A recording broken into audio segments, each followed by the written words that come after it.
So we're live. Live once again. Today's podcast we're going to be talking about Joker 2, more of the Snyder Cut, and basically any random thing, and also cover the story of Jim Cornette being let go from NWA Wrestling over an on-air racist comment. So, let's play the intro, shall we?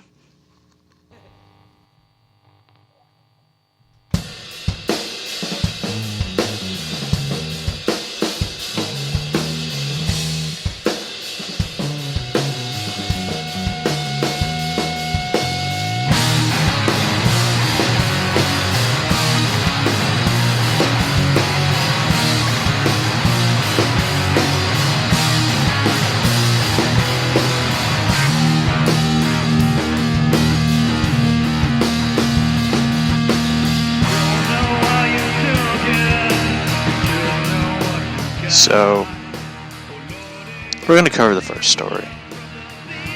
Get the first story out of the way. Jim Cornette and his on-air comment, racist joke.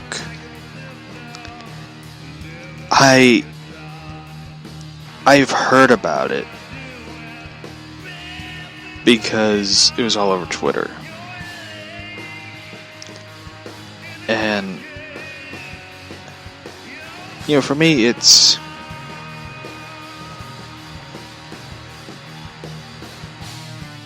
doesn't surprise me. I mean, Jim Cornette is known for saying some crazy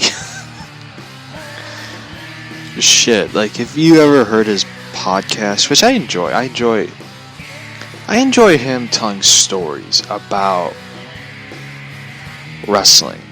I know usually this is a comic book podcast, and usually, wrestling sort of in between the lines of comic book and sports, I guess. I don't know how to categorize wrestling, but anyway, I watched this good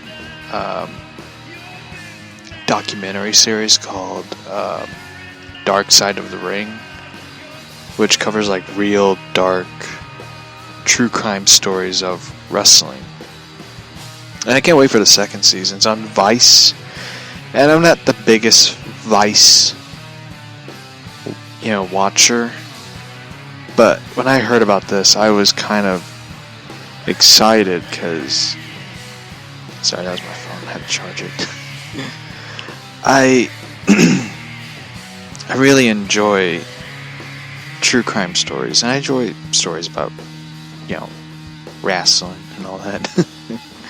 But, and Jim Cornette, of course, is a part of, like, the Montreal Screwjob story, I think the Von Erichs, many other stories, and I really, it didn't surprise me because Cornette is better known for saying a lot of not politically correct shit, even though, he will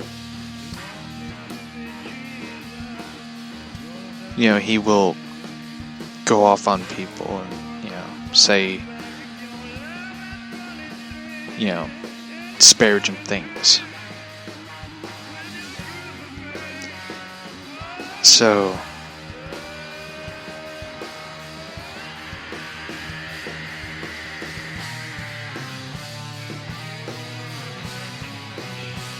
anyway, Cornette was on the NWA, National Wrestling Alliance, not the NWA rap group. I don't think I would ever see Jim Cornette around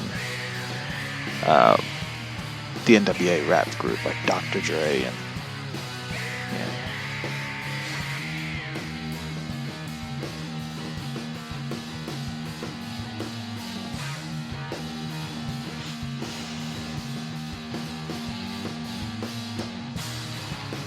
So,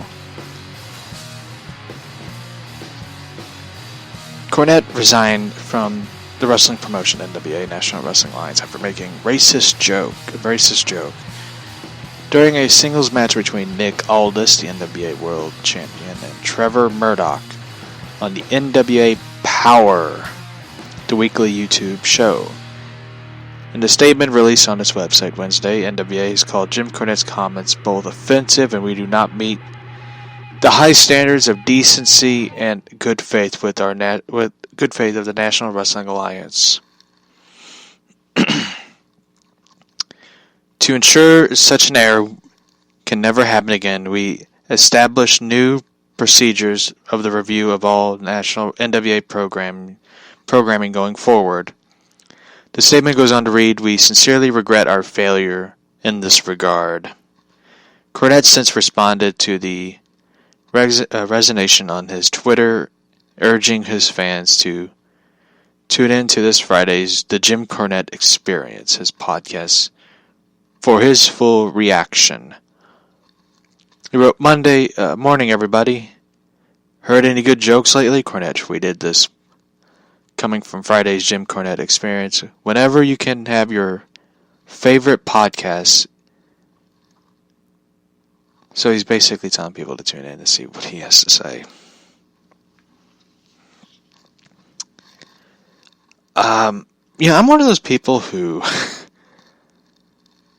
I don't know how to respond to it.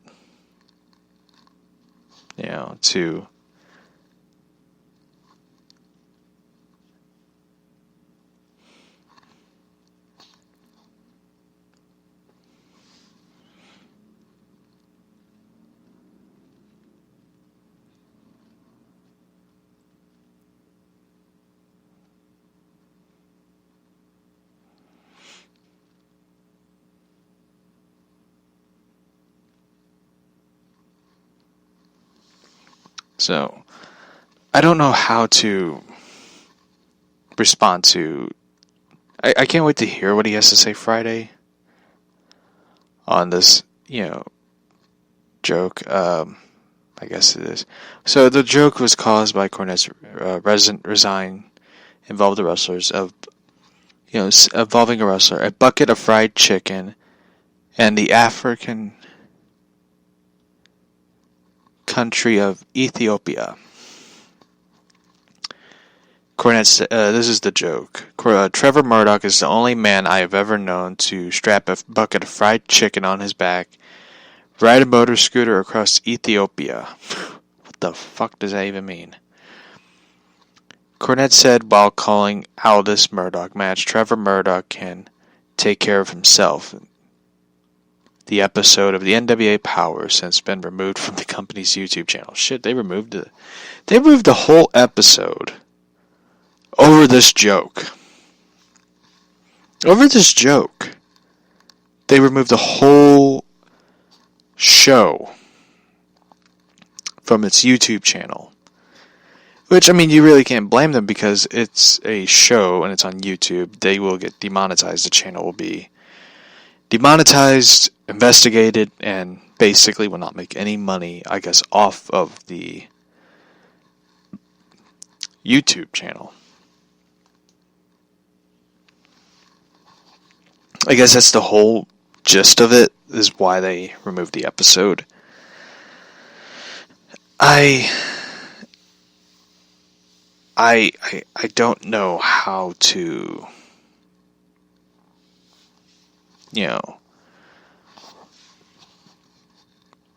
think of... I watched the NWA. Cornette is one of those guys who... Hello. Cornette is one of those guys who is very old school. The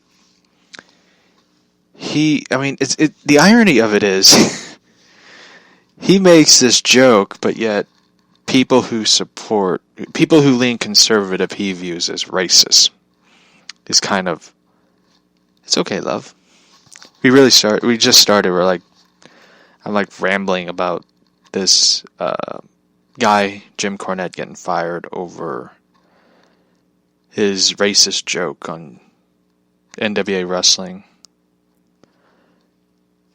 fried chicken, the African country Ethiopia. As weird as it sounds, this is, I think, like the second. I think this is like the. How many wrestling promotions he been kicked out of? He was kicked out of WWE, WCW, WWE, TNA. I think twice. I think the second time he quit. Ring of Honor. He went back to WWE, left. It was more of a Hall of Fame thing, because he was inducting the Rock and Roll Express.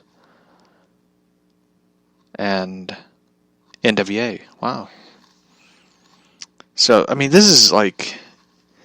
this one kind of surprised me, because the TNA Wrestling one, the Impact Wrestling, TNA Wrestling, whatever they call it now, it's like the Walking Dead of wrestling promotions. He quit.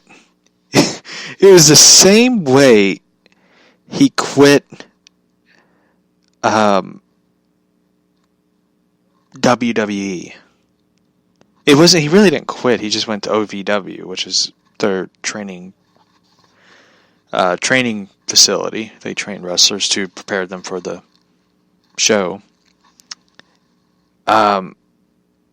Which they now have NXT, which they made into a third brand, which is kind of dumb, in my opinion. I know a lot of people love the NXT AEW TV Wednesday Night War, even though I grew up in the Monday Night War area. Monday Night Raw against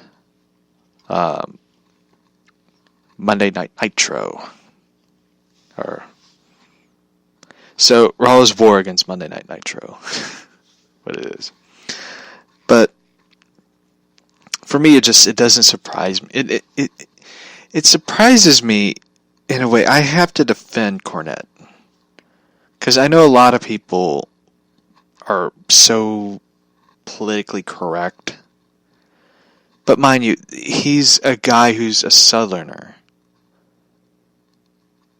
I'm not defending his, he's from, the South, and that's how mind you, he said the same damn joke back in the 90s of WWF. Somebody found a video of him saying the same damn joke. And they got offended about it. Jim Cornette is, honestly, even though he doesn't view himself as it, he is a comedian. He tells funny shit. Like, he cussed out John Laurinaitis on the phone by saying, "Thank you, fuck you, bye." And which to me, still to this day, that is the funniest statement. I want to say that statement to somebody who ever gets mad at, who I get mad at on the phone.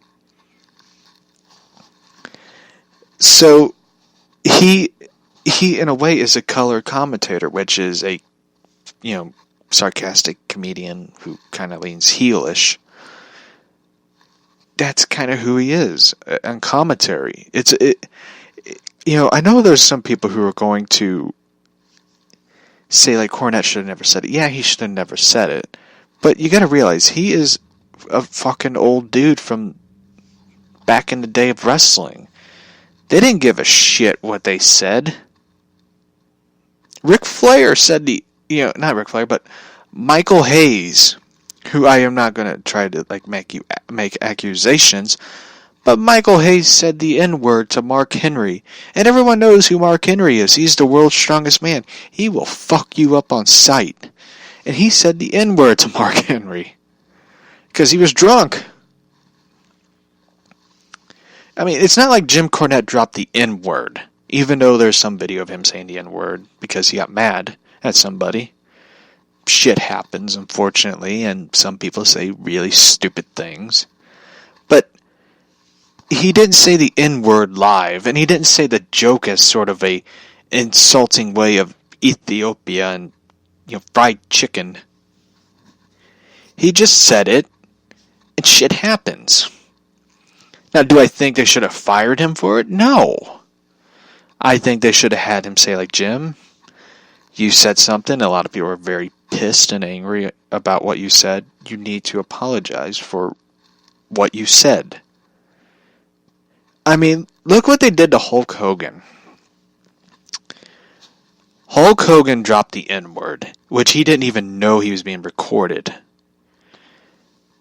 And Gawker released it of him saying the N-word because he got mad because his daughter is sleeping with a record producer who's a black man.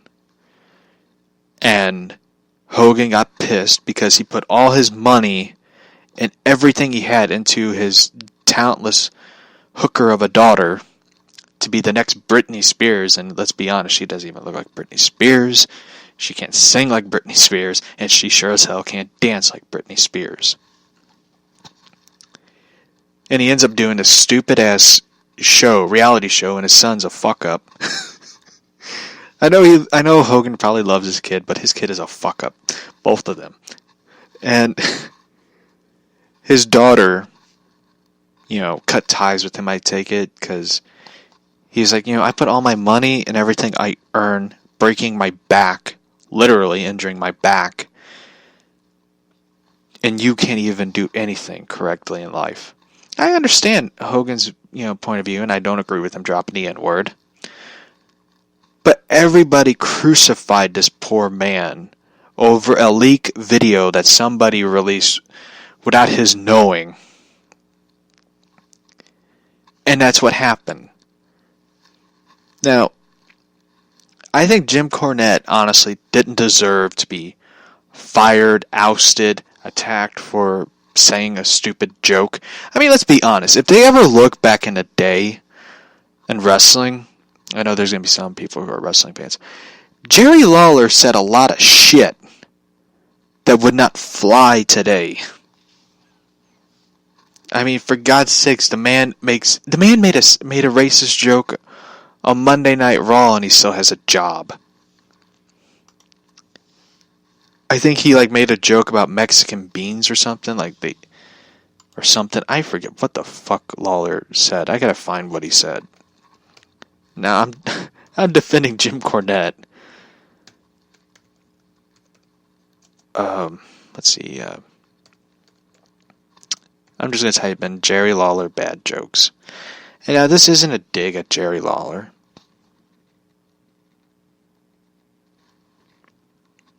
Let's see.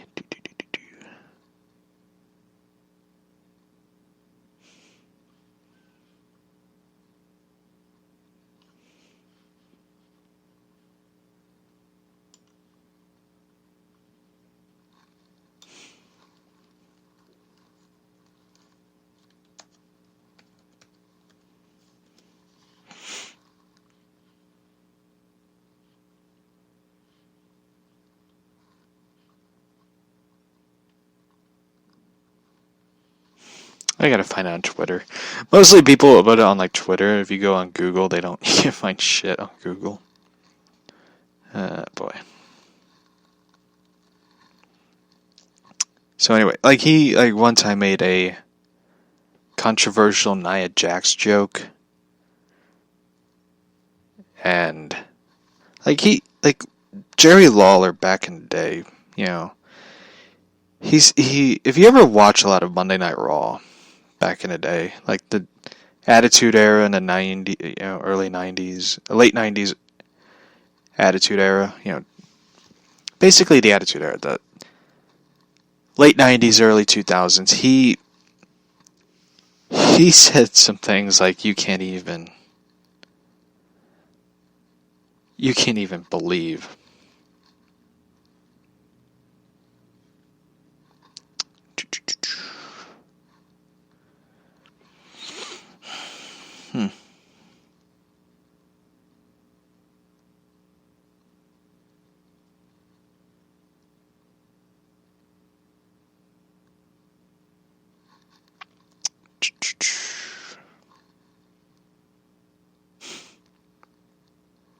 I'm trying to find it, so bear with me.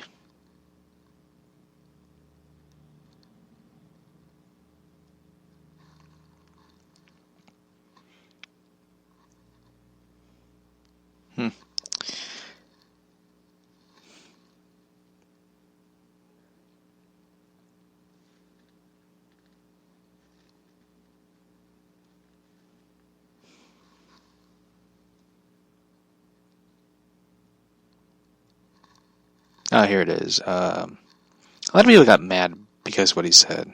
About. So they had the black dude get beat up so they can have two announcers. I knew he wasn't going to last long. Can't take Jerry Lawler and his corny ass jokes anymore. Alright, here's one. Damn, this is seriously people. It was a joke. Pull the PC stick out of your asses. Jim Cornette uses he uses some sort of joke. It's old, like they did back in the old Southern wrestling promotions. I wonder how people today would flip out if Eddie Gilbert was trying to run over Jerry Lawler.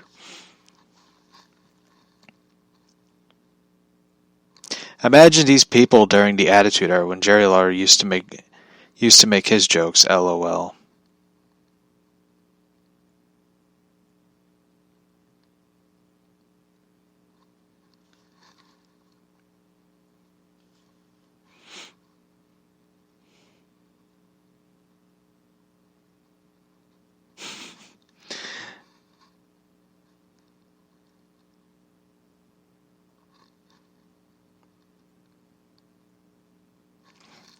I agree with this person. Comedy and wrestling is officially over. I hope these people never heard Jerry Lawler in his prime. Their fragile minds would be shattered. It's true, because like back in the day, they would call sexist jokes. Like he referred to women's breasts as puppies. I don't know why. I don't know why he did it.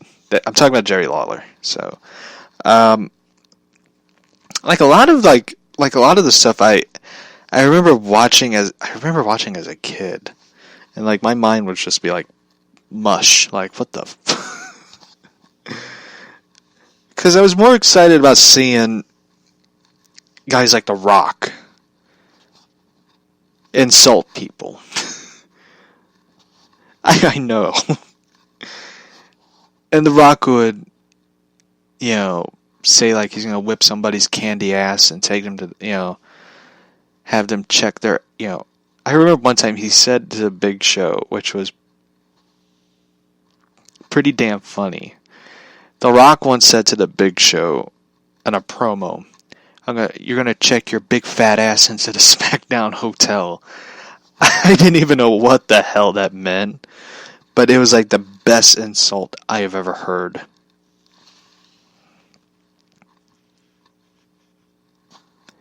The Rock is awesome. Like, it's amazing how he went from like being on Monday Night Raw.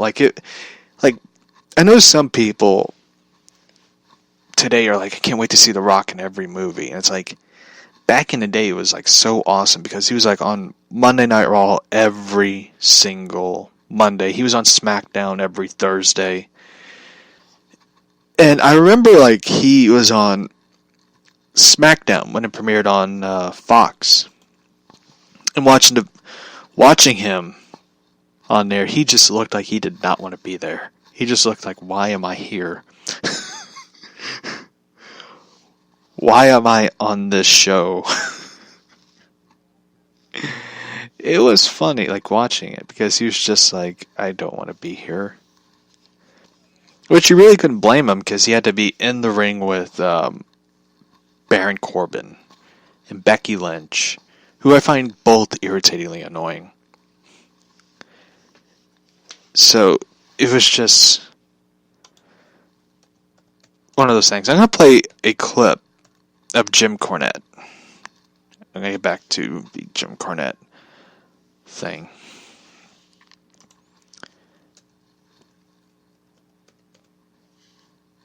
And I'm going to play a joke. Some people might not find it amusing. I will find it hilarious.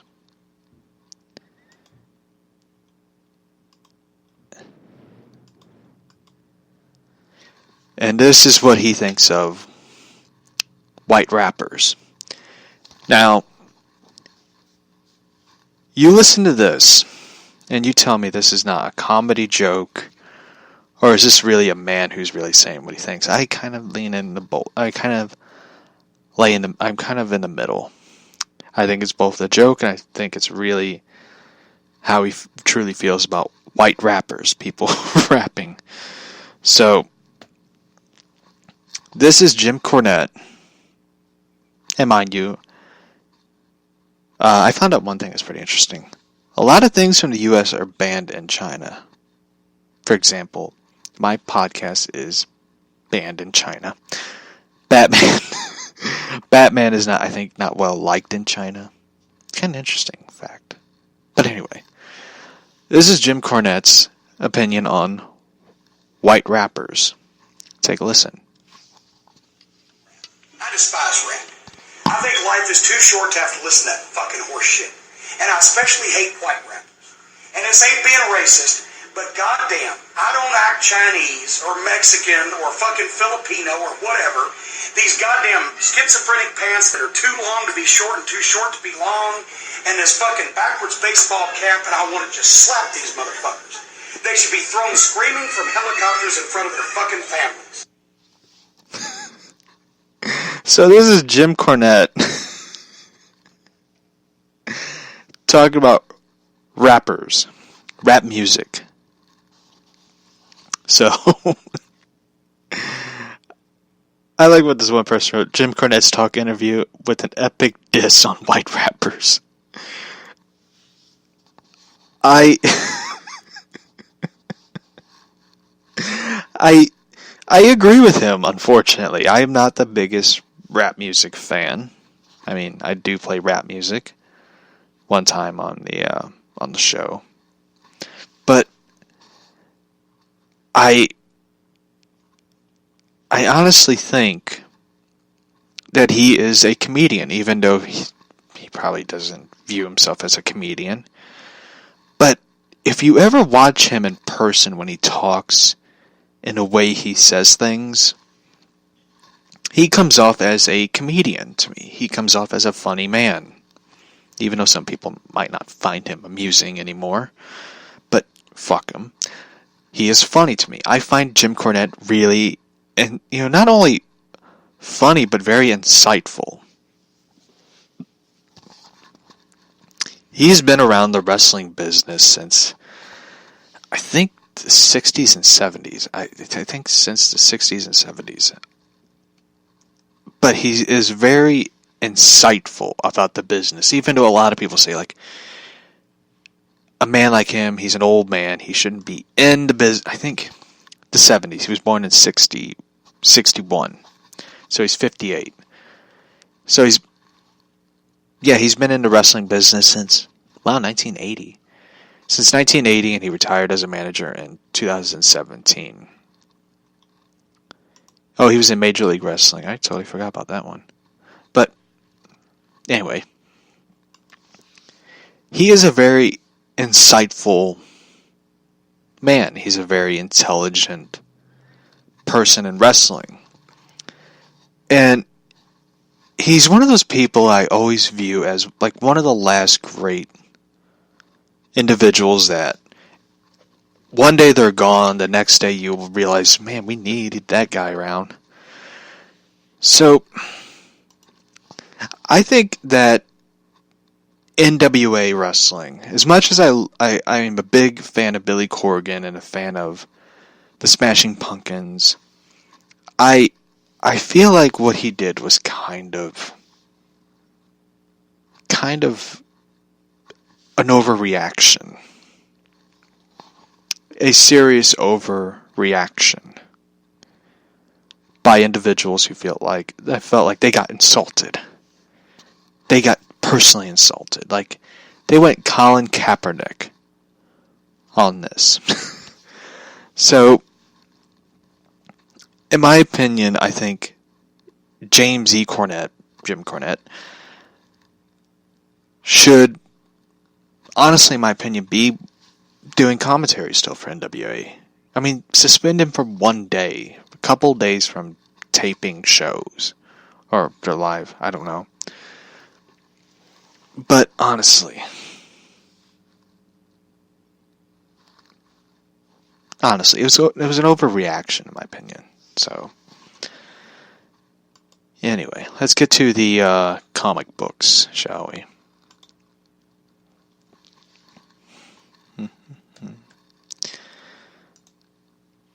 So, there's been a lot of news going on in DC Comics. Alan Moore spoke recently. He did an interview referring to the superhero culture as embarrassing. Alan Moore is one of my favorite writers. I really enjoy. I know a lot of people love Killing Joke, even though I don't really view Killing Joke as one of my favorite Alan Moore stories, but I love Watchmen. I think Watchmen is a great comic for this time, even though the show is not that good, in my opinion. But if you ever look at a photo of Alan Moore, he's kind of scary. So he did an interview where he was asked about the superhero culture. He referred to it as embarrassing and not a little worrying. So this is a commentary back in 2017 interview with the Brazilian newspaper Folha da São Paulo, I guess what it's called. And the full details were not released until now by BBC reported. Moore made a commentary towards the entertainment about comic books. As one person referred to him. The comments went viral Monday, being tweeted by The Beat's entertainment editor Kyle Pinion, who captioned, "Alan Moore never one to mince words.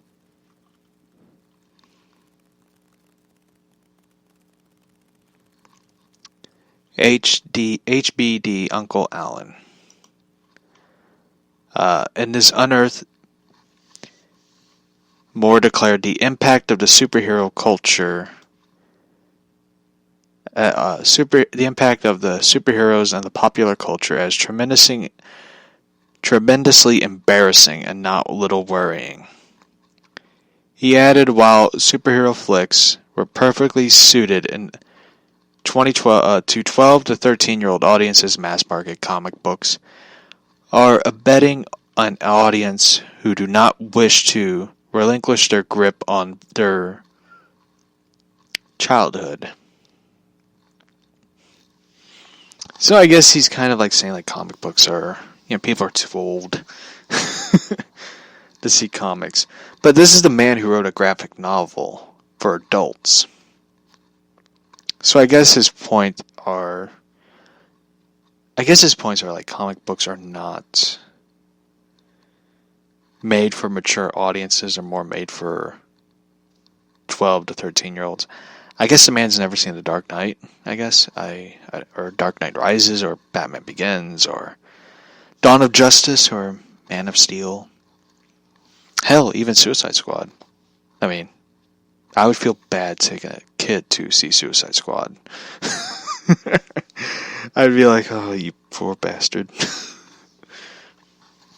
However, modern-day superhero cultures does have more simply produced development delays on the Superman children, according to Moore.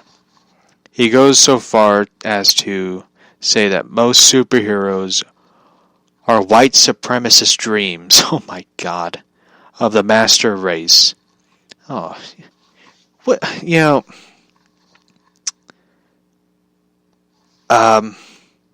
what the fuck is he saying? What is this? I mean, I shouldn't say anything insulting because, he practices witchcraft, so he might put a spell on me. I don't know. But I don't know what the fuck is going through his mind. Besides some of the stuff he probably breathed in, making, a potion spell. I don't know. But This is the same man. I know that some people are like, well, you defended Jim Cornette. Well, I am not going to defend Alan Moore. This is the same man who, mind you, let me find some of the stuff that Alan Moore wrote. And a lot of the stuff that he wrote before he retired from comic books are some weird shit, like some up to Stephen King on cocaine type weird shit. Let me find it.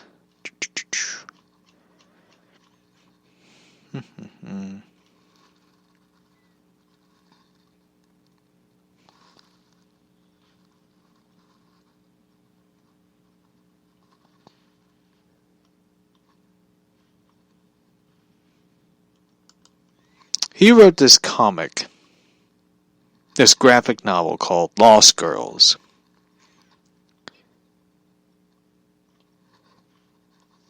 In his comic, in the US and Canada, many retailers have stated they will not stock this book on their shelves due to the possibility of obscenity.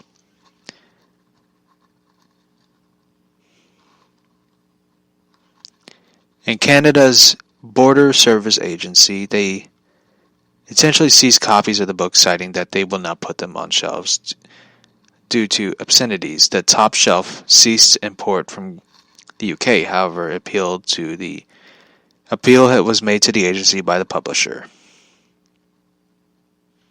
The reason they did not put this on there was controversy about child sexuality.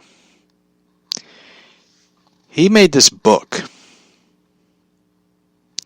and this book is very disturbing.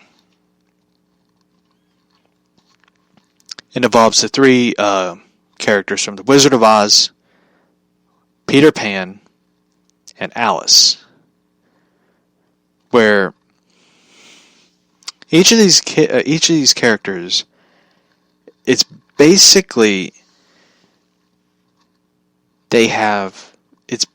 about erotic adventures.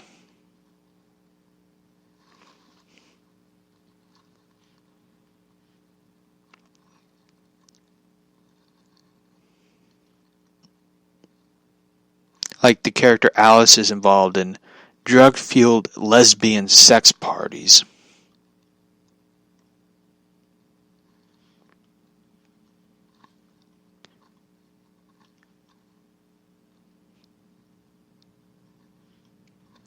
Dorothy, of course,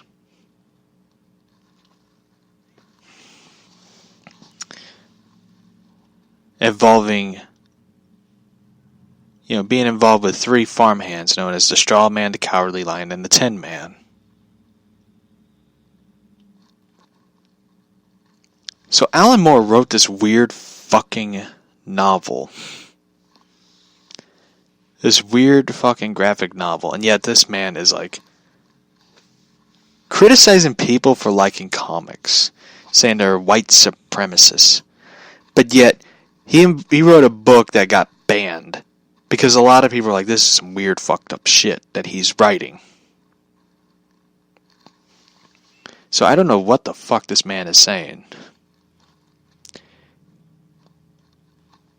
And he even remarks that D.W. Griffin's racially charged The Birth of a Nation could as well have been the very first superhero movie.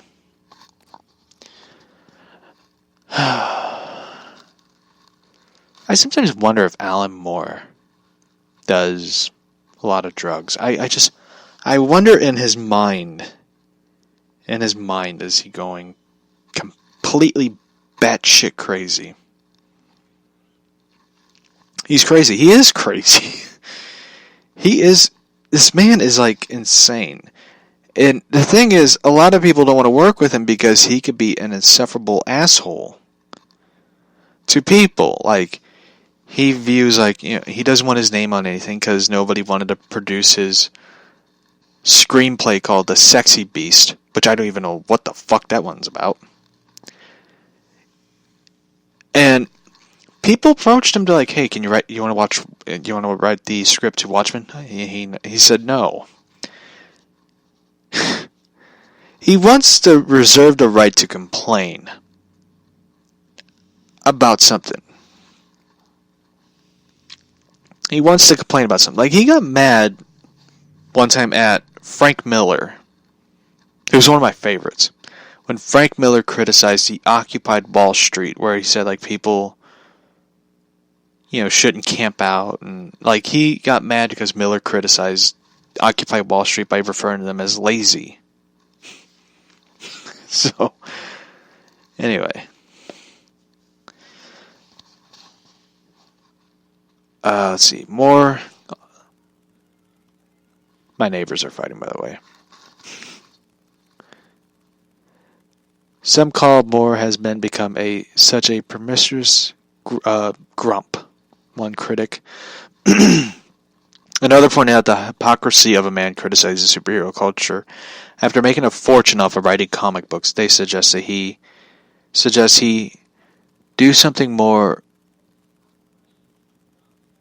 instead of punching down the readers.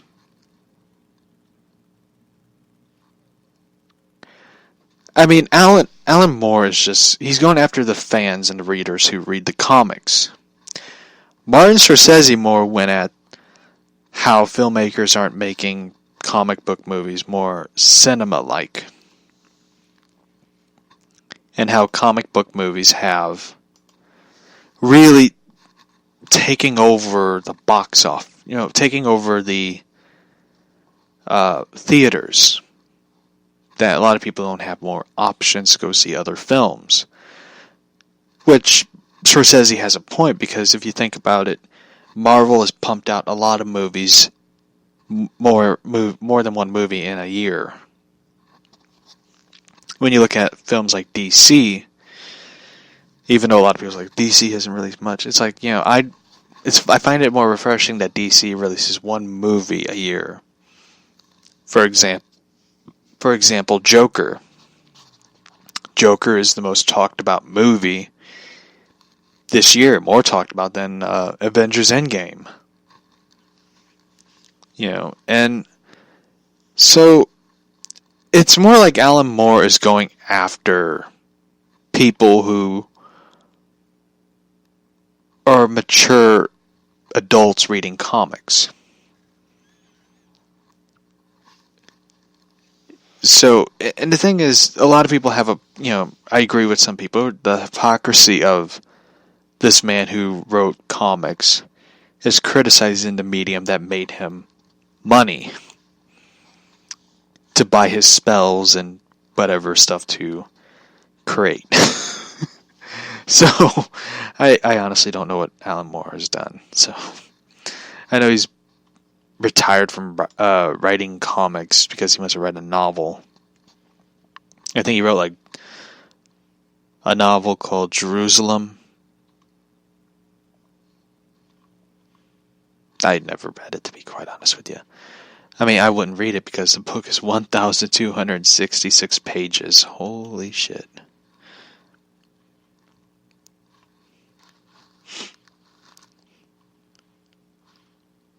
So anyway,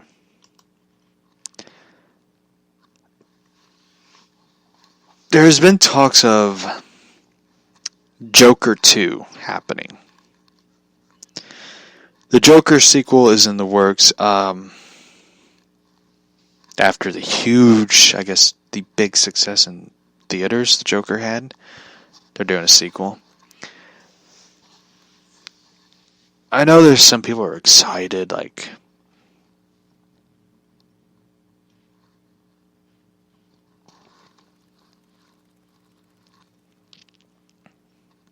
for the Joker. I'm one of them. I think I would believe it more if they do the sequel when you hear from Joaquin Phoenix, and I mean, I know Todd Phillips talked about the Joker and it's happening. I will believe it when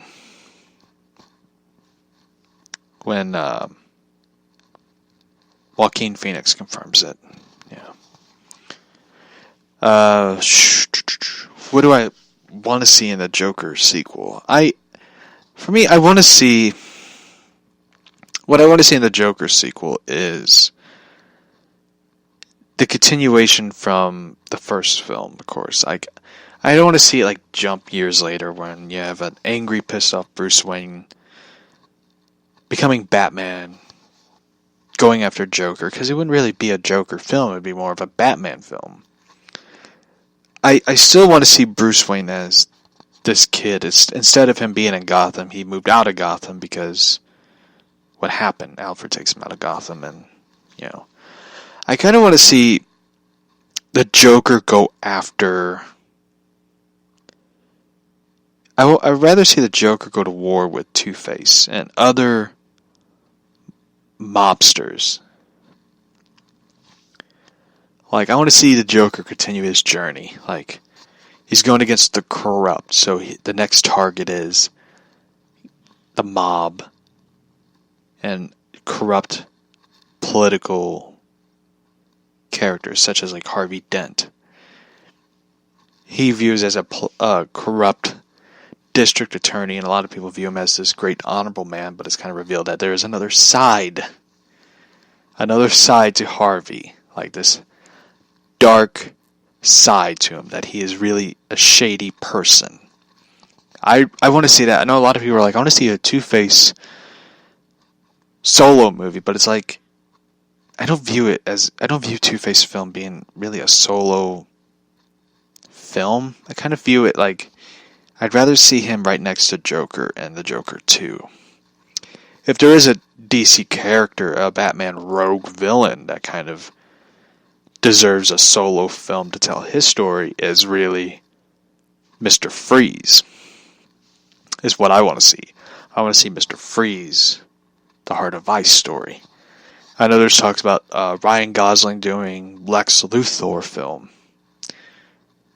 I don't know how that'd work, but I mean, for me, I'd rather see like a General Zod film, like Zod going to war with something. And I just heard my cat, and she just fell into the trash can. She's fine. She did it before today. She jumped into the trash can when I put a new bag in there, and she jumped out of the trash can. Like,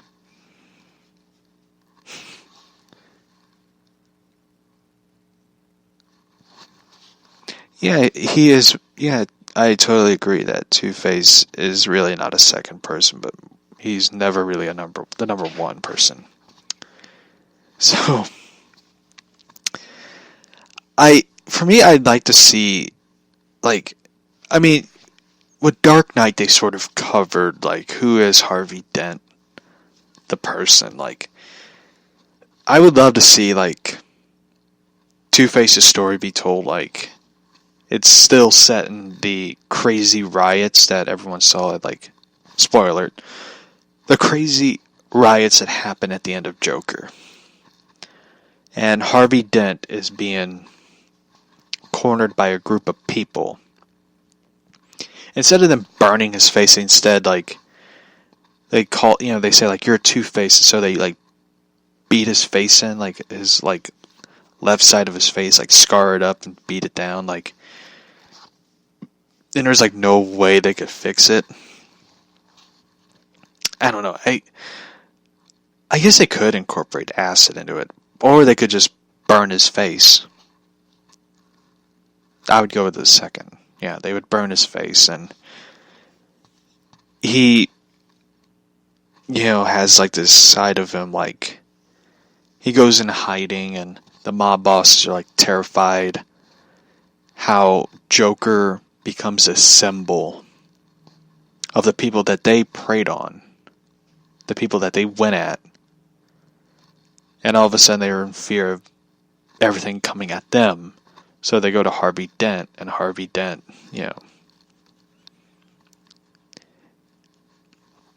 like at the ending, like they hinted at, like, Joker is walking and there's bloody footprints of him, like, and it's like revealed that they tried to kill him, but he ends up killing the person they sent in, like, stuff. So I don't know how they're going to do it, but for me, I rather see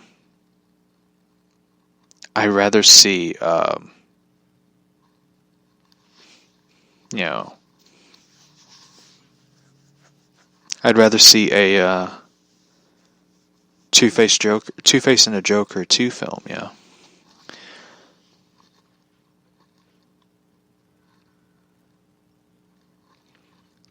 So they recently announced Jay Baruchel, the actor. He looks familiar. I don't know where the fuck I seen him in the film. The actor, director, writer. Oh, he was the dude in How to Train Your Dragon in the series, and This Is the End. Self-proclaimed comic book nerd has now made a leap to only dream of. This Friday, Baruchel will be joining DC Comics universe help to write the starting with Batgirl and Nightwing. For those who don't know, Baruchel was primarily for his on-screen roles. Assignment may be surprised to come after he was dangerously close to playing in the film George Miller's Justice League mortal as Maxwell Lord.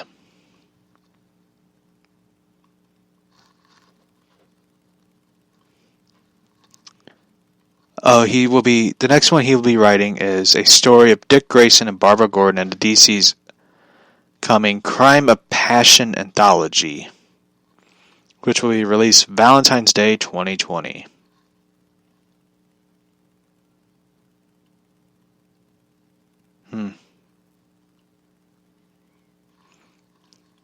I don't like the cover, though, of Crime of Passion, in my opinion.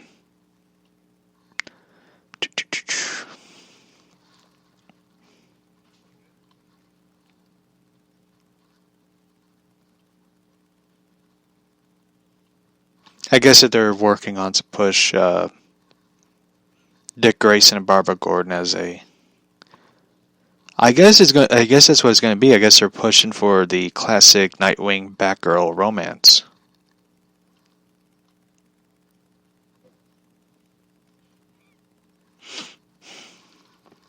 I guess that's what they're pushing for now. I kind of want to see it that way. Like I've always liked the Nightwing Batgirl romance. I'm not the biggest Nightwing Starfire. Not in the Titans. I like Starfire and Titans. I think they finally got a personality. I don't know what it is. Like I kind of want to do a review of Titans because I felt like season 2, as much as I enjoy it, I feel like it's a step backwards instead of a step forwards for a show. I feel like there's too many characters in Titans. I feel like Hawk and Dove and Donna Troy really don't bring anything to the show. I feel like Donna Troy and Hawk and Dove are just basically there to fucking complain. I feel like that's what they're made to be on that show. Like, I feel like they never contribute anything to the show or to the story. Like Donna Troy, the only thing she's upset about with Slade Wilson is that he killed Aqualad, and Hawk and Dove are just there because who the fuck knows why they're there, to be quite honest with you. They're just there. They're just basic background character bitches. They're just there to be in the background. If any, the whole point Hawk is there is in case Jason Todd or Dick Grayson fuck up. He's there just to bitch, complain, and criticize for them. You know, at least they're doing something. At least Dick Grayson's taking action for the things he's done. Hawk is just there to be like, oh, see, I told you all, he's a fuck up. He's like one of those family members that is hoping for you to, fail, so they will rub it in your face that you failed. And even though they don't want to hold up the mirror and look how much of a fuck up they are, they just want to see you fail and complain. That's how Hawk is. Hawk is like the bitchy relative that you just want to knock the fuck out. And that's the whole point. Like, And the whole point of them going, like, they leave the Titans tower to be together, and Hawk goes, I think we need to split up. And he just takes the fuck off and just leaves Dove there at the house. Because he has his own issues. I guess they're going to meet in the octagon to fight, because it's like one image they show. So, I hope in a way, if I was Slade Wilson, hypothetically, and I saw these two, I'd be like, I killed the wrong person. I killed the wrong person. In fact, I killed the wrong two people. I killed Aqualad, and I killed Jericho, and spoiler alert, Jericho's not dead. If I was him, I would just be like, I shot the wrong bullet at the wrong people. It's just somewhere. If I was him, I'd be like, I killed the wrong Titan. I should have went after the other two, the two birds. Not Robin, the other one. Hawk and Dove. So, I feel like that's what Hawk is there for. And Dove really doesn't bring anything to the table. She tries to be the mom of the group. She tries to be the mother figure. And she's terrible at it. She is terrible at it. Like, and it's like, you look at this and you're like, no wonder Titans split as a group, because none of them bring nothing to the table. Donna Troy is just complaining. And like the one point where, I forget which one it was. I think it was Starfire. She goes like, Bruce Wayne just mansplained us something. It's like, no. He's just telling you people, tighten a couple of screws in your dome pieces, because none of you are bringing shit to this fight. You're all just there moping around. I love how he just grabbed a donut and left the diner. After just telling them, get your shit together and get fixing stuff. And afterwards, Raven's like, Dick Grayson's in prison. We need to get him out of there. Something is wrong with him. And Donna Troy's only like, we need to go back to Garfield. That's what we need to do. It's like, who the fuck made you the leader? Who made you the leader of the Titans? It's like the reason why Garfield is the way he is in the show now after Star Lab. I think it was Star Labs. I forget. Cadmus or something. I forget. Something Lex Luthor owns, fucked up his mind, and, they captured Connor and Crypto. The reason that shit happened is because all y'all left. After Dick Grayson said, like, I felt like I killed Jericho. And instead of like comforting him and being like, being a team, they all throw up their hands and throw a bitch fit and leave the tower is what they did. The reason why Garfield is fucked up in the head is because of them. That's what happened. They all listened to Hawk with this whole hoopla, Dick Grayson fucked up shit, and left. LexCorp. I'm used to like Cadmus. Like that's where I always, of course that's Young Justice. And Star Labs, of course, the Flash. But I thought it was Cadmus, but it's LexCorp. By the way, I was watching Young Justice today, so like catching up, like old episodes and stuff. Anyway.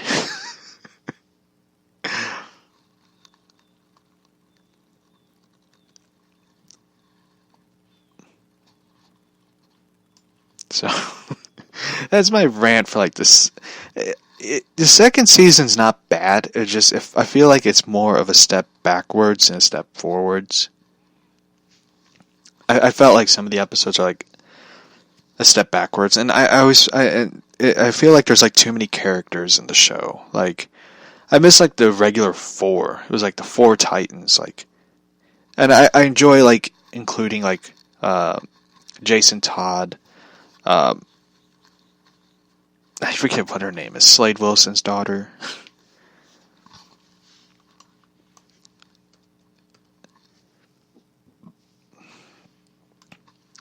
I enjoy, like, them bringing in, like, how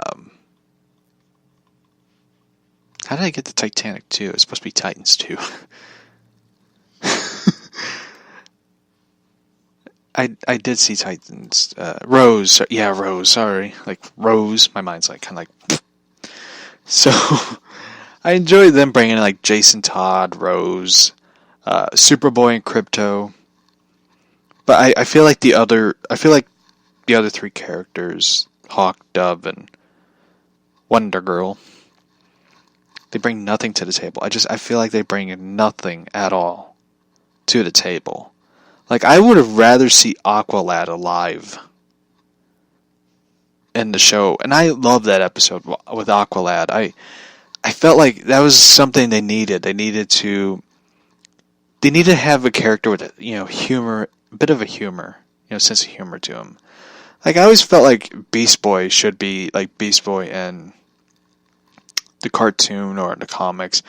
He has, like, a funny humor to him, like,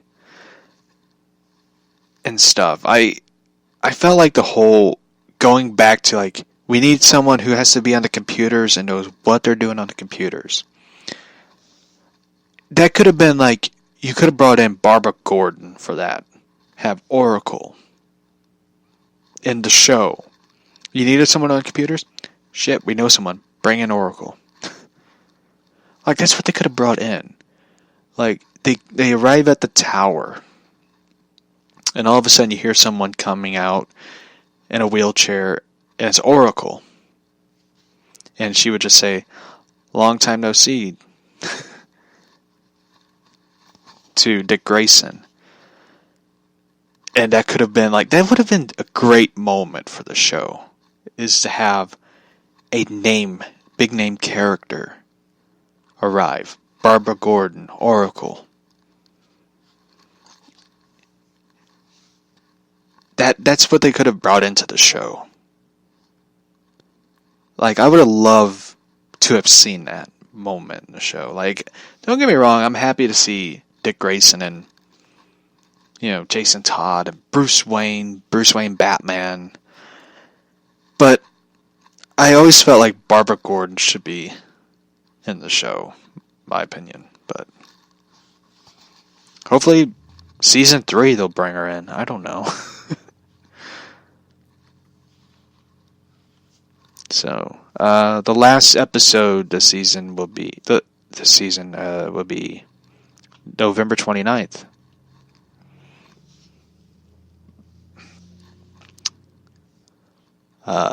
Let's see. The next that episode came out. So, episode 12 is called Fox Hawk. My opinion, it should be called Fuck Hawk. Let him die. Let's see the next question. Oh, this question: have you seen Doom Patrol? I've watched, like, shit. I think I watched like 5 episodes of it, and I just sort of, like, dropped out, like, of it. I think it was like they did like 15 episodes, and I watched like 5 episodes and I kind of, like, tuned out. The last one they did was, what was it? It was the one they go into, like, this retreat, and it's like, what was it, like? It was like a plastic surgery retreat or something. I forget what the hell it was. I sort of watched it and I, like, tuned out. Like, I really just sort of, like, lost interest in it. And I finally, like, I watched, like, the final episode, what happened, and, it wasn't bad. Like, it just wasn't, like, I enjoy that they have, like, Brendan Fraser in it, like, and Timothy Dalton, and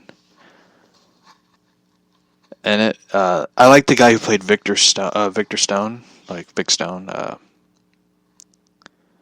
Cyborg, in the show. I thought he did a great job.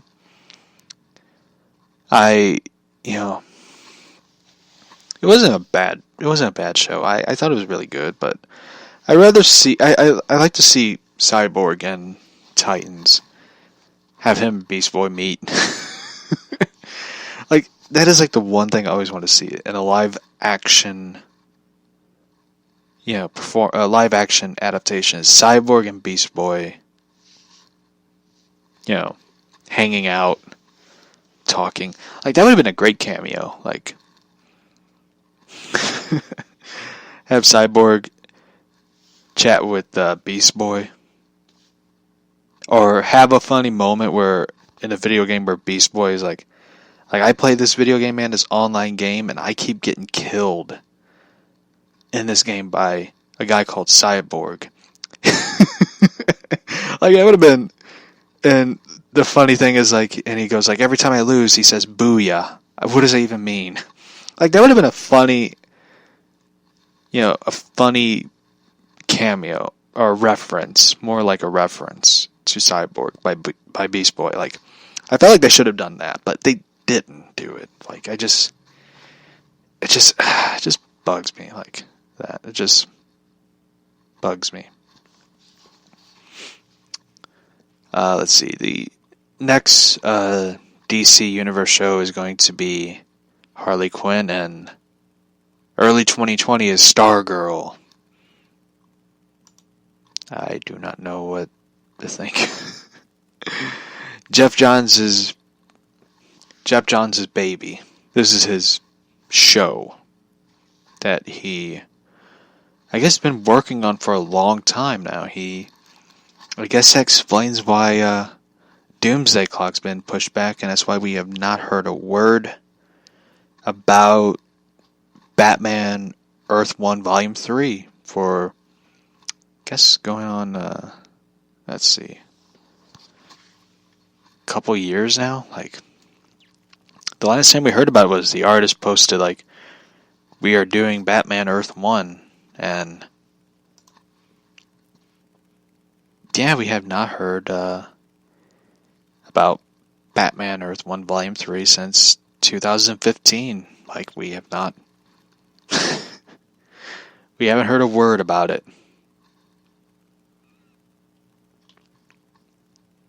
Yeah, the one thing I wanted to do in this show was talk about the DC Earth 1 stuff. I really wanted to talk about how they sort of dropped the ball. I felt like DC's dropped the ball on a lot of stuff. Like, like they should use Justice League movie as sort of like this tale of what could have been, but didn't. What could have been, what should have been. Because, I always feel like Justice League was like this big movie that they were going to do, and just, they're going to make it. It became like the story of the boulder. You push it up the hill, you push, and the boulder just rolls backwards and crushes you, and you have to go back down, push the boulder back up, and that's how Justice League sort of became. They became this giant boulder and stuff, and Earth 1 was like this one concept that I really liked. Especially Batman. Like Green Lantern, I heard a lot of people say like it's a really good. Green Lantern's a good. Earth 1, Green Lantern's a really good story. Check it out. They were going to do like The Flash. They were going to do Aquaman. And they never got to it. Like J. Michael Krasinski was going to write The Flash. He wrote the first 3 volumes of Superman.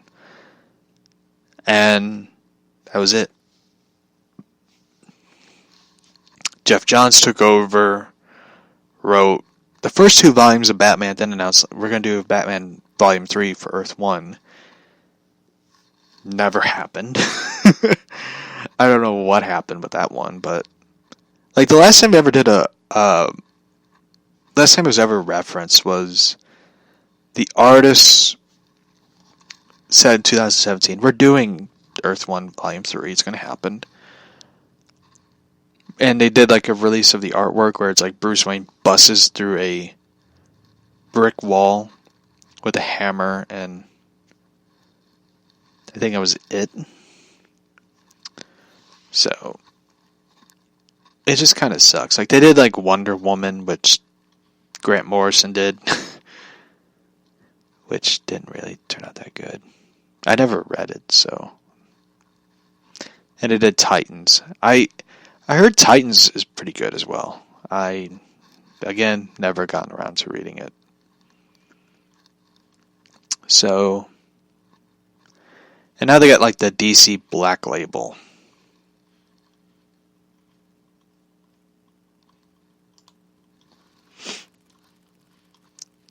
With, of course, being Batman Damned.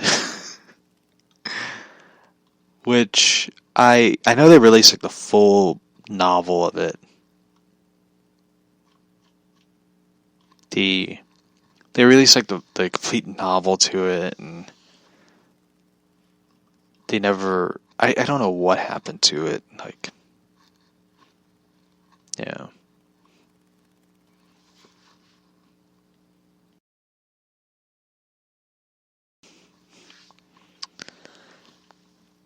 So, that story, I mean, that one we covered on the podcast. We talked about how, again, she jumped in the trash can. My cat is like the, what was it, that Sesame Street character? Remember the character that, like, it's not the Cookie Monster. It was, no, wait. No. Oh, she's in a box. She reminds me of that character. Remember that Sesame Street character? The green guy who's like in the trash can stuff.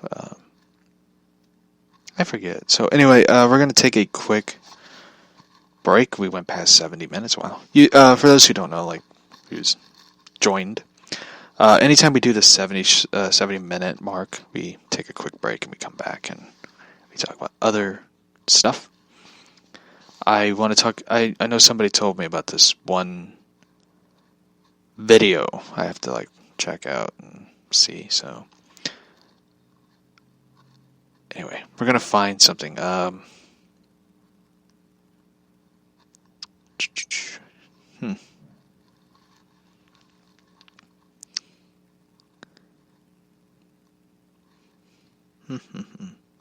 guess we'll play this one. So, anyway, we'll be right back after the quick break, and we'll be back. So, let's play this song.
words like fists to tear you down, crash before we hit the ground.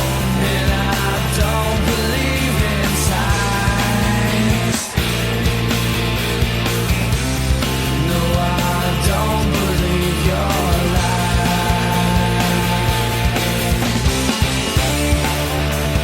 Call in the breakdown. Call in the breakdown. Call in the breakdown. Call in the breakdown.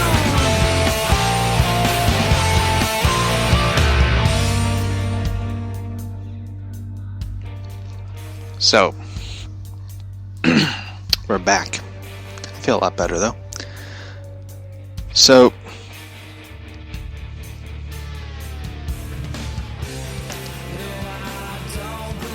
one thing that kind of fascinates me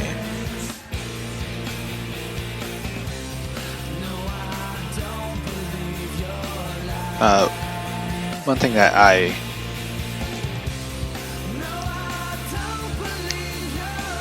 been watching lately is Six Flags videos.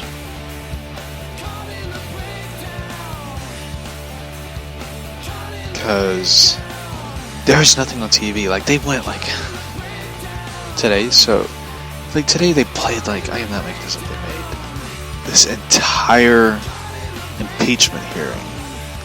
And I'm not gonna get political because I don't feel like it. I really don't feel like being political anymore. Love you more. I don't feel like talking about politics, but damn, they played like this entire impeachment hearing. I think they wrapped up right now. I don't know. Let me check. They went from like 9 a.m. like to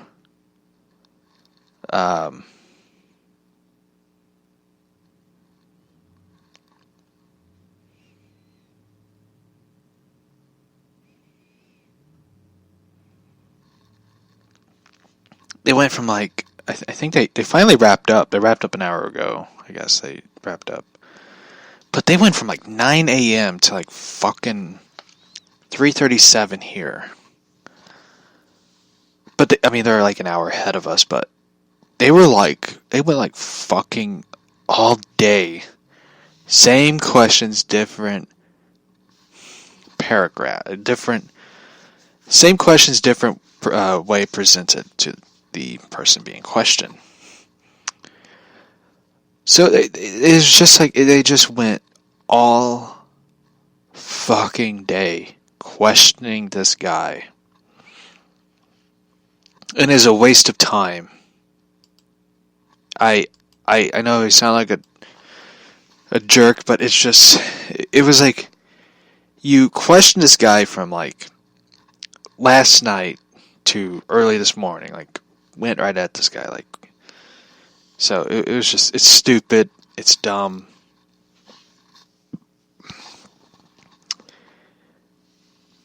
It's like, move on to the next people you're questioning, I guess. I don't know, but I know a lot of, it's really weird though, like celebrities in Hollywood have like tuned in for this and are like want to give their opinion to it. I burped, by the way. But one thing I found that one thing I found that kind of entertained me. Like, I watched like a lot of YouTube videos. I watched like this documentary about Ben Franklin and the occult, and I changed it to like watching one of my favorite YouTubers, Savage Mister, going through Six Flags. I got a cold, by the way. And I found, somehow I stumbled onto this wonderful gem of a video. Gem, like a gold gem, not a gold gem, but a diamond videos, like, you know, like the gems that they always find, like, that's, you know, kids had back in the day. Look at my gold, you know, like that. Look at my red gym, my blue gym, like all these crazy things. But anyway, I found this diamond video. Diamonds in the rough. Macho Man Randy Savage's Slim Jim commercials. I found this video and I just was like, I remember some of these videos, but when I found them, I was just like, oh my god, this is like the greatest thing I've ever seen. And, you know, Macho Man's legendary. Gotta have beef, gotta have spice, need a little excitement. Snap into a Slim Jim. Oh yeah.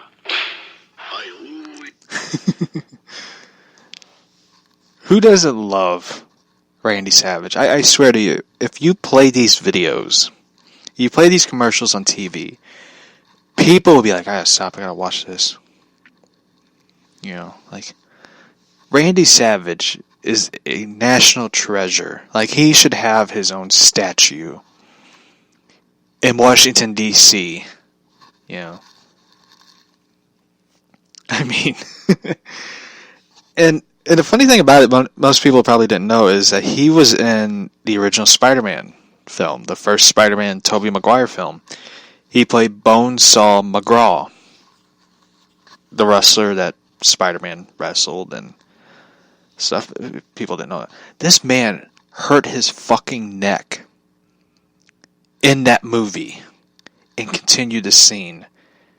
Like, I forget what happened. Like, he hurt his neck.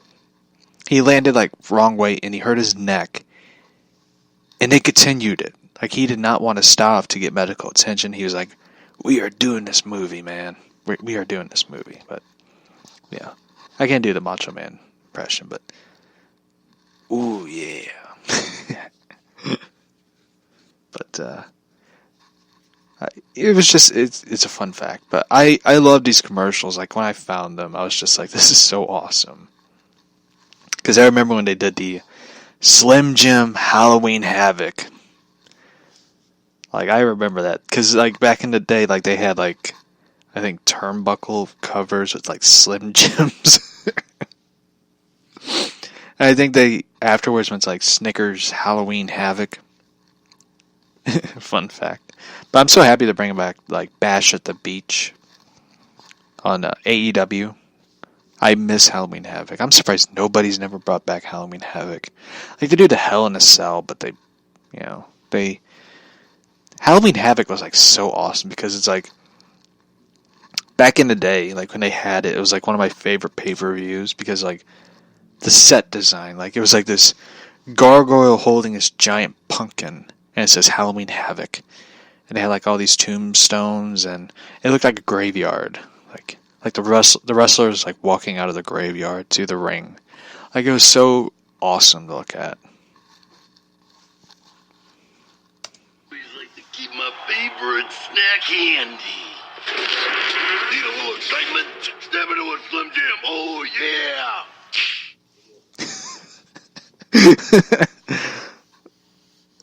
I love those commercials, man. That was, like, those were, like, the best. Like, that was back in the day when commercials were, like, so entertaining. Like, you know, like, it was entertaining. Like, it was, like, back in the day. What I like to snap best.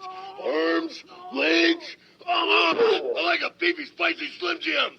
Step into it, yeah! We're getting very, very sleepy, Now step out of it and step into a beefy, spicy Slim Jim, oh yeah!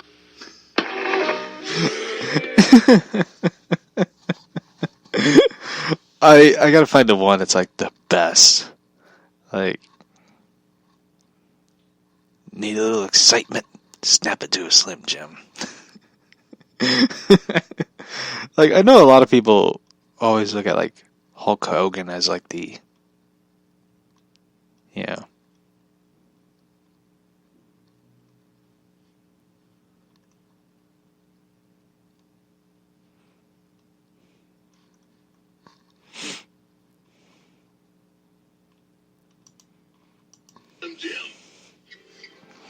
The light bulb one. Oh my god. Oh my god, this is like the best one of all time. You have to watch it in video. I'm gonna play the audio, but you have to watch it in video. It just sets up. It's like a movie. It just sets up, and you hear Randy Savage come in. These are the light bulb ones. The lamps, light bulb. The ceiling fan, light. But anyway, we gotta play this one. Change the light bulb. Wanna light up your light? Yeah! Have those Slim Jim! Turn to the spice! Baby, do the taste!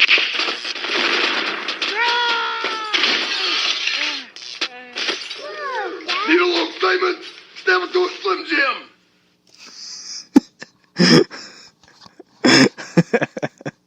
Oh my god, that is like the greatest commercial of all time. The greatest commercial ever. This is like the gift that keeps on giving. But anyway. Anyway, we're gonna wrap up the show a bit early today. I know we just came back, but let's see, I have a lot to do tomorrow, which is kind of crazy. Yeah, like insanity. But I found, what do we have here? We have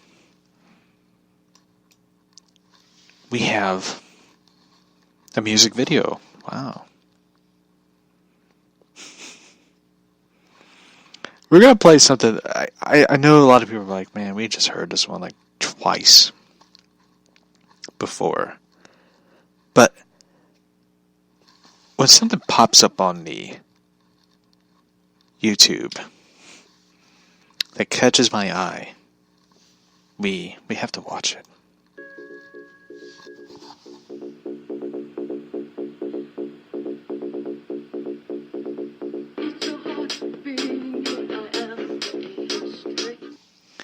Animals of the Night. Animals of the Night. This is like based on they did the music video to the book, the novel. The Werewolf, the Librarian, and I. I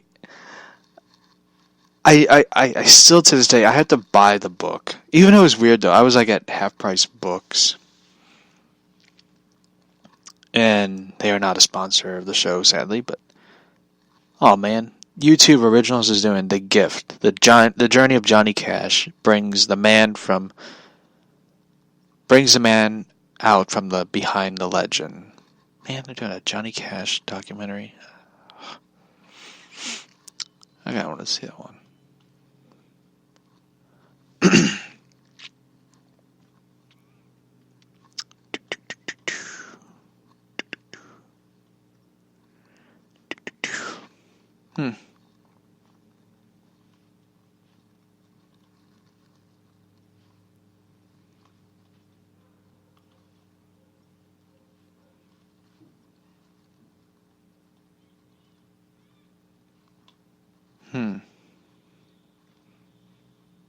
I'm sorry, I'm just looking at stuff.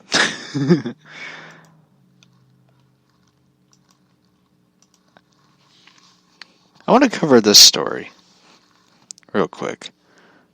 And my Google Chrome thing just clicked off. That was just mean. I want to cover this one story. This insane story that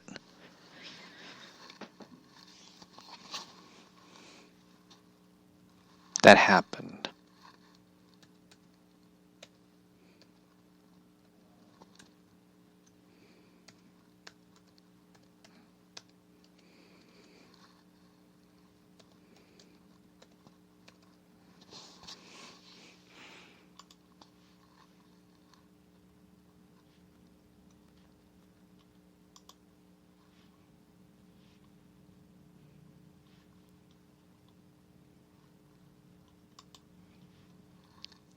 isn't it?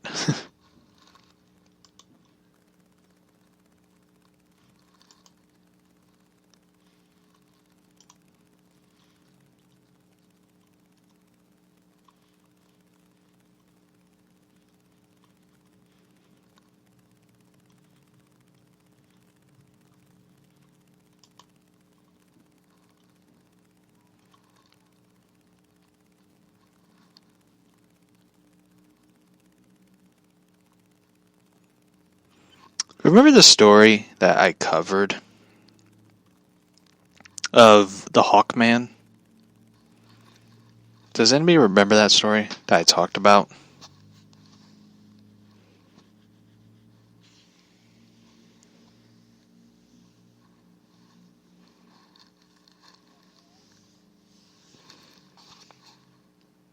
That the person in Knox County, Missouri, said they have spotted a winged creature that looked like Hawkman from the DC Comics, Hawkman comics.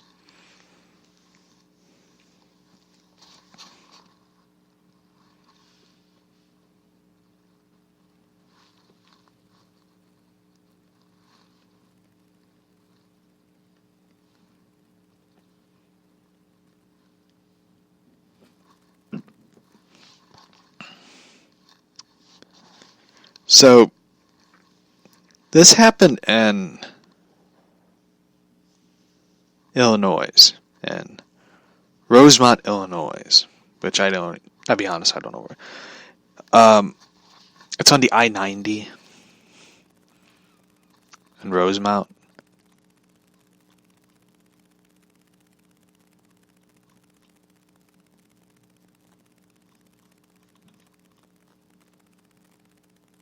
So, back in July 2019, in Rosemont, Illinois, people said they spotted a winged humanoid sighting.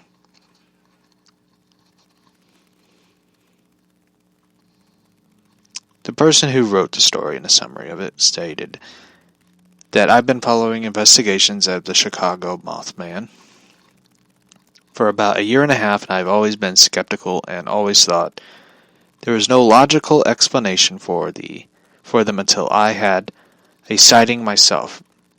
It was after reading the latest sightings in Rosemount that I decided to write down the report, write it in, and report mine. I've worked for the company services billboards along the expressway. We've serviced both static boards as well as electric ones. For those who don't know billboards, you can see them on roads and stuff. Like, there was a lot of billboards. Like, I'm not making this up. This is a funny story, and then we'll get back to this one. I was driving from my grandma's house. I always visit because this year she had have surgery and on her hands, and she had to get entire jaw replacement surgery, and she, of course, sadly, during it, she suffered a result of a small stroke from the surgeries, and she's better now. She's fully recovered, and she's doing a lot better. She has more beat in her step and more of a sense of humor about things. But she doesn't like going out in public anymore. She's kind of become a bit of a recluse. But she's still upbeat and funny, and now she's slowly going out more. Because my grandpa's like, come on, we gotta get out. And I'm still encouraging them to get an RV and just travel. Just travel go to Utah or something. I'm encouraging them to travel instead of being in the house a lot. You need to get out. You need to go do something. Go see the mountains in Utah again that you wanted to see again. But anyway, so I was driving home, and I sort of noticed these billboards. And I am not making this up. I was driving and I saw this billboard, and I was thinking what? There's no way you could put this billboard in this area. And the billboard was to an adult shop. Adult shop. Where they sell adult items that you use behind closed doors. I saw that, I was just like, there's no fucking way they have this in this state. And it's like, there's no wonder it's in the woods, because people would be embarrassed leaving there. And it's more embarrassing that it's in a small town. Yeah, those. And I'm just like, imagine going to a small town and you know everybody there, and all of a sudden you see someone walk out and they're going, hey, that's Ernie right there. He's leaving. Oh, look at him. He's got his head down and he's carrying a paper bag and he's rushing to his car. So I saw that. I didn't bring it up to my grandparents, because one, that'd be awkward, and two, my grandpa would most likely beat me in the head with the Bible, be like, what did you see that billboard for? So anyway, that's why I had to bring it with the billboards stuff like that. That one caught my attention and stuff. I just had to laugh. The person wrote, lecture one's popping up all over the place. I was working on a bill. I was working on a billboard that is alongside the Jane Addams Tollway, I-90. It sits behind the MB Bank building in Rosemont, just off of the Evenhouse Avenue. People can buy stuff online. I know, right? It just made me laugh. Like, I wouldn't buy stuff online, because one, I'd be embarrassed as shit. I would be embarrassed as shit. I'd be like, no eye contact with the mail person, no eye contact with Amazon delivery. Just drop it off at the porch, we're done. I'd be embarrassed as shit if I had to buy that. Would you imagine, like, you buy that and all of a sudden you're on your phone and all of a sudden those ads like pop up on your phone because of Zuckerberg? No, I wouldn't. I would not buy shit like that online. No. I'm a good person.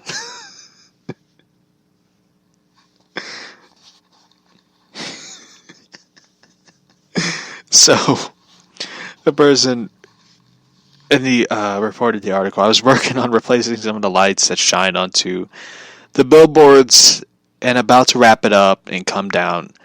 As I was gathering some tools, I saw something out of the corner of my eye, and I turned and I saw a large black animal that was coming down towards the nearby Des Plaines River. At first I thought it was like a crow, but then I realized that this thing was way too big to be a crow. It was black, and it was black, but the wings were sort of shine to them. Sheen to them. Okay. And there was, sheen to them, and were not as black as the rest of the body. The solid, which was solid black, it flapped at the wings and descended and disappeared behind the tree line on what I looked like opposite of the river, or the bank of the river. I did not see anything else after that. I came down from the billboard, put my tools away, and left the area. I was a bit of a chicken to decide not to walk towards the trees to see if I could find or see something. I enjoy. The person was like, I enjoy reading the blogs and investigations, all that. Yeah. And there's like Google images of what it would look like and where the area and stuff. This one's interesting. We will read this one tomorrow. I will add this to favorites and we'll come back to it. Tomorrow's one, we will be talking about the possibility of a vampire encounter in Seattle.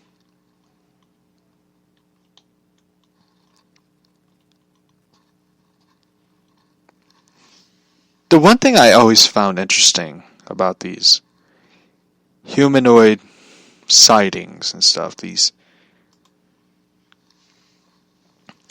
is if you notice, a lot of them that they report are in wooded areas. They are in areas that a lot of people cannot reach or go to alone. If they do, then, they disappear and stuff. And for me, I always find it really intriguing how people are seeing these things and stuff.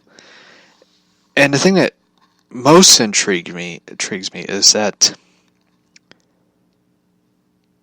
we have never really discovered more things in this world. I mean, recently, I found the most fascinating thing, and I shared it with everybody, was they discovered a deer mouse, which is a deer the size of a mouse. I was excited for what they found because it was something new and something interesting and something that there's more intrigue in it, and also how does this thing live? Where were these things at? Are they like a deer, or are they like a mouse? Or it was just the most fascinating thing I ever seen. It's like a new species, not a new species, but a new animal. A species, but a new animal discovered. I mean, it has the head of a deer and a body of a mouse. It's fascinating. So for me, it's always interesting and fascinating what they discover. And it's do I believe that the possibility of a Bigfoot? I don't know. I mean, I was taught that there's giants in the world, so yeah, there might be a Bigfoot. But I believe in a lot of these things. Dragons, of course, I believe in, because in the book of Revelation there is a dragon. So there might be more things out there that a lot of us don't know exist, because a lot of us don't have the time. A lot of us have the time, but a lot of people don't want to put in the time to investigate what's out there in the world. What's out there to see. I mean, I always find it fascinating and really cool to read when they discover new things in the Egyptian pyramids and re-examine mummies' corpses and stuff. And I always find that cool and fascinating, because it's something from the old times that with new technology we discovered new things about them.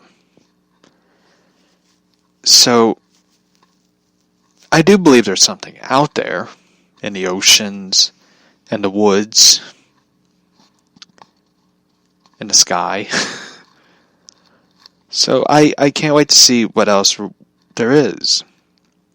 So tomorrow's episode we will discuss this vampire story, and we will discover, I'll even talk about the vampire caves in Missouri that a lot of people disappeared in, apparently. So tomorrow's episode will be about that. We'll just talk about vampires, humanoids, mummies, something. Anyway, this is the podcast episode wrap up. If you're interested in creepy stories,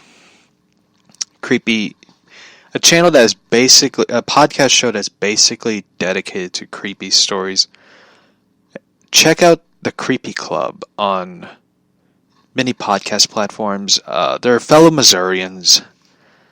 They live in the city. I found out they live in the city, and they cover a lot of creepy horror stories, UFOs, Bigfoots, true crime stories. They really cover a lot of subjects. They're very wholesome people. They're very funny. Check them out. They're great. They're great people to listen to. They talk about, they're not like this gothic creepy stuff, but they're like normal people like me who find it fascinating, interesting.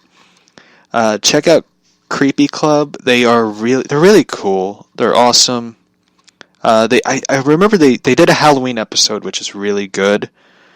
And I remember they did like a cemetery tour, or they did a like reenactment of like an 18th century cemetery funeral. And I think they talk about it.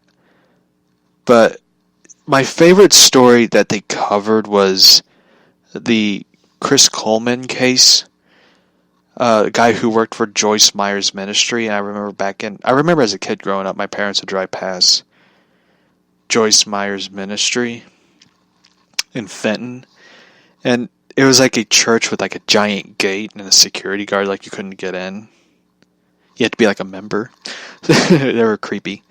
So, that case is really interesting. I remember following it when it happened. It was very terrifying. So check them out, the Creepy Club. They're really good people. They're really fun.